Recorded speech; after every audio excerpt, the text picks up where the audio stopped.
Hey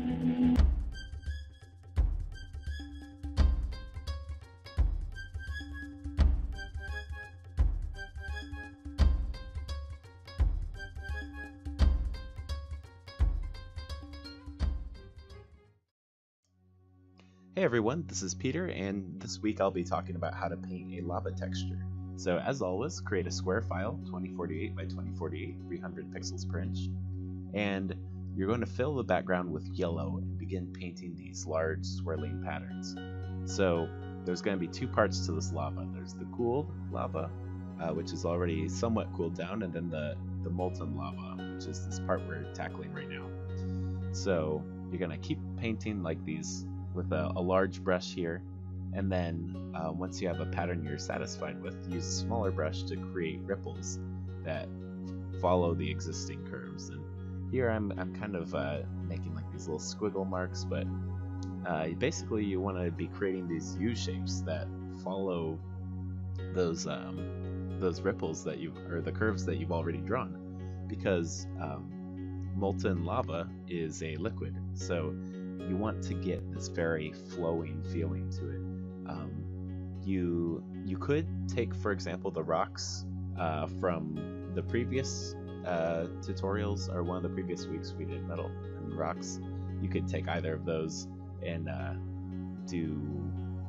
create like these lava outlines, but here we're thinking more of like a natural lava that's been flowing down a mountain or something.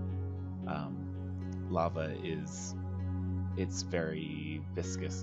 It flows, but it's kind of goopy. So that's why I have like these curling S shapes that just kind of show that there's some downward movement. I've chosen to have the lava moving vertically, so it's going in a up-down direction here, but that's up to you to decide. And just in general, keep filling in these the details until you have this page of squiggles almost is what it's going to look like. And this is important because it's going to be the framework for the next steps that we do. So once you've filled the entire page, what you'll need to do is go up to you want to make it tileable, so we'll go up to Filter, Other, Offset, and we will offset the page by half its width. So now you can see it's clearly divided into 4 squares, so we'll paint over those seams so you don't have obvious lines when you're tiling it. And you can use both the orange and the yellow to fill those seams in. And we'll repeat the filter, and that's something that we'll be doing throughout here. So just to make sure it's tileable and check at different stages.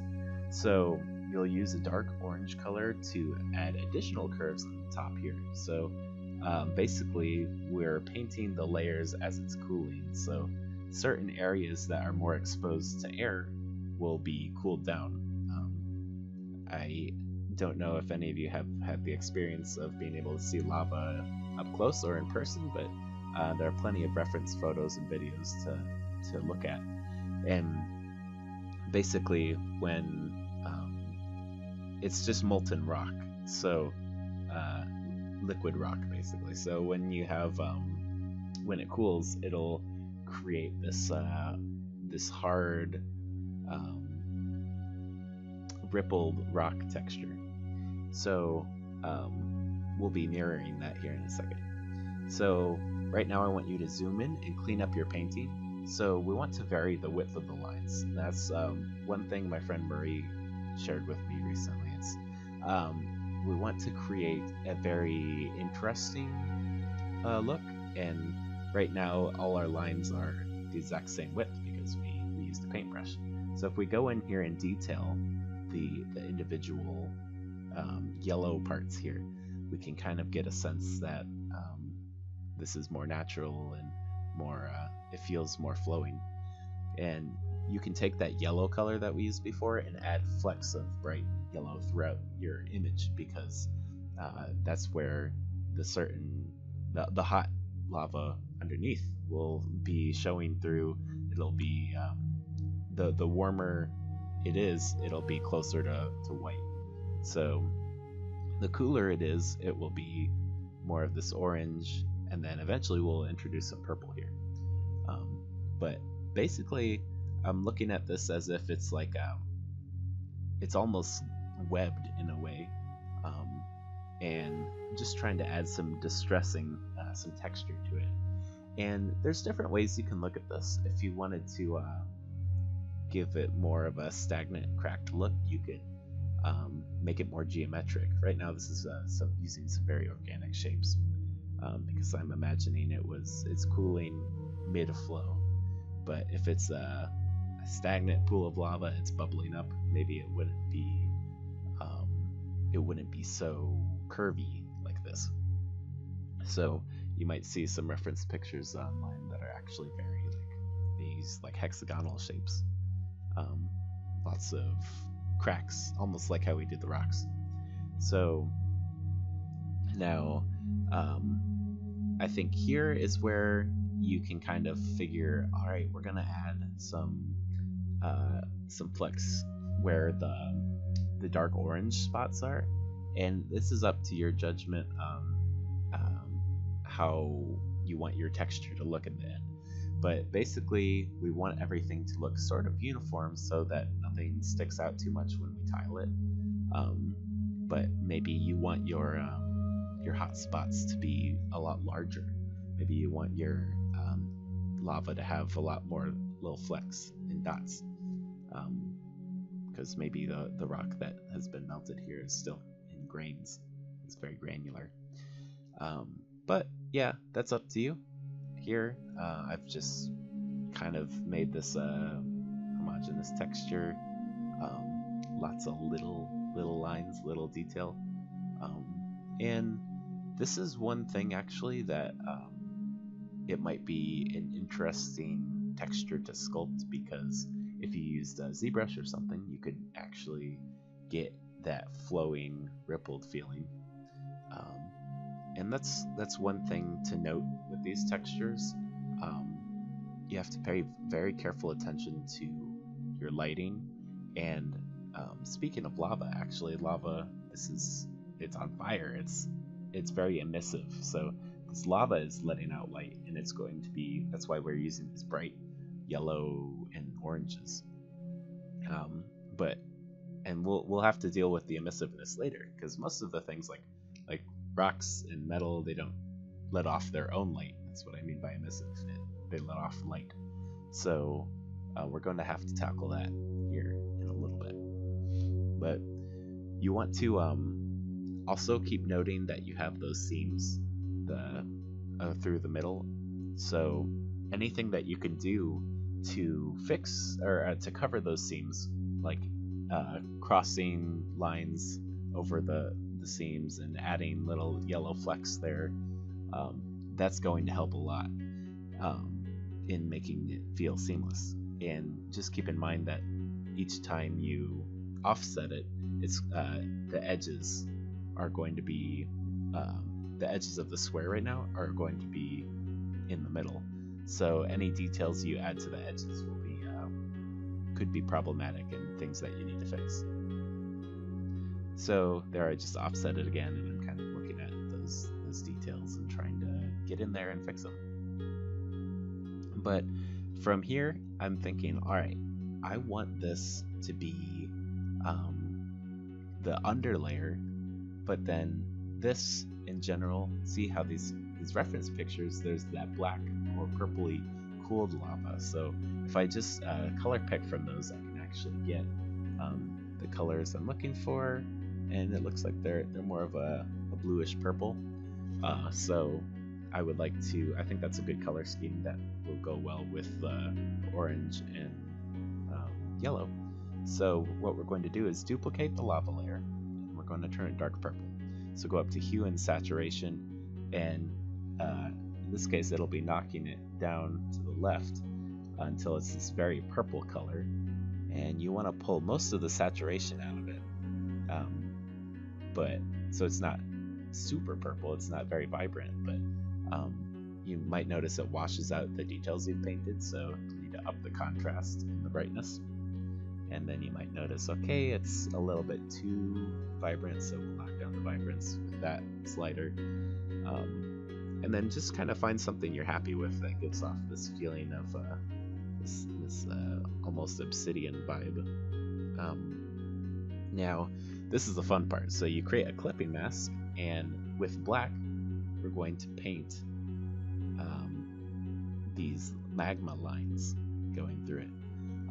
This is where the molten lava will be poking through, and this is what a lot of people think of when they think of lava. You have this these two contrasting colors. So first, tackle those big lines, like the main channels where the lava's flowing, and then we'll slowly want to take a smaller brush and slowly hit those like smaller areas like that I just did there, where the lava might flow off from the main channel. So that's going to be a point of interest there. You kind of want that to be uniform, just to break up your big purple shapes, but that's what's going to make it that varying line width is what makes it very interesting. And especially, like I mentioned before, anytime you have the lines going off the edges, that's going to be something you'll need to fix in the time. But in general, just try and get a good mix of large shapes and small shapes. Like you have some small rocks that are coming off these larger pieces, but then you have some very large pieces, and you want to keep that flow as much as possible. So that's why we did the underpainting. Now, what you just saw me offset it, but you want to be careful because it doesn't offset both layers. It only offsets the layer that you have selected. So if you want to maintain that, you need to offset the bottom layer as well. So kind of keep track of that in your head, and it'll be easier once you merge things, but right now we want to keep them separate so we can have this clipping mask going. So just kind of trying to add some interest to this, really.